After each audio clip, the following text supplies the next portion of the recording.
বঙ্গোপসাগরের বুক এখন আর শান্ত নেই। সেখানে ঢেউয়ের সঙ্গে পাল্লা দিয়ে বাড়ছে বারুদের গন্ধ। একসময় যেখানে শুধুই মাছ ধরার নৌকা ভাসত, এখন সেখানে উড়বে মরণঘাতী ড্রোন। কারণ বাংলাদেশ আর অন্যের দিকে তাকিয়ে থাকবে না। নিজের আকাশ, নিজের সমুদ্র রক্ষায় বাংলাদেশ হাতে তুলে নিচ্ছে এক ভয়ঙ্কর শক্তি। শুরু হচ্ছে এক মহাযজ্ঞ, ড্রোন তৈরির নিজস্ব কারখানা। বসে থাকার দিন শেষ। বাংলাদেশ বিমান বাহিনী এবার সরাসরি হাত মিলিয়েছে পরাশক্তি চীনের সাথে।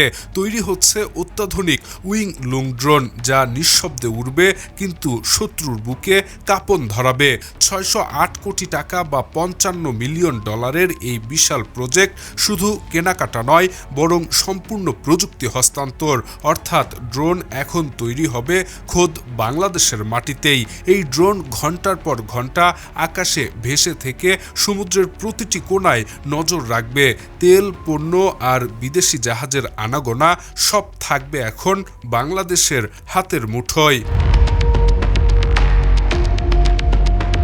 কিন্তু এই শক্তির পেছনে লুকিয়ে আছে এক গভীর খেলা। চীন কেন বাংলাদেশকে এই প্রযুক্তি এত সহজেই দিচ্ছে? এর কারণ হলো বঙ্গোপসাগর এই অঞ্চলের চাবিকাঠি। মালাক্কা প্রণালীতে আটকে পড়ার ভয়ে চীন খুঁজছে বিকল্প রাস্তা। আর এমন অবস্থায় বাংলাদেশই হতে পারে সেই তুরুপের তাস। আমেরিকাও বসে নেই, তাদের নজরও এখন এই সমুদ্র পথের উপর। এক বিশাল দাবার বোর্ডে বাংলাদেশ এখন চালকের আসনে রয়েছে। সমুদ্রের ঢেউয়ের নিচে যেমন স্রোত থাকে, তেমনি এই ড্রোন কারখানার আড়ালে চলছে ক্ষমতার এক অদৃশ্য লড়াই। এই লড়াইয়ে বাংলাদেশ কি নিজের শর্তে জিতে যাবে, নাকি পরাশক্তিদের ফাঁদে পা দিবে? উত্তরটা হয়তো সময়ই বলে দেবে। Shahriar Alam, EBD news.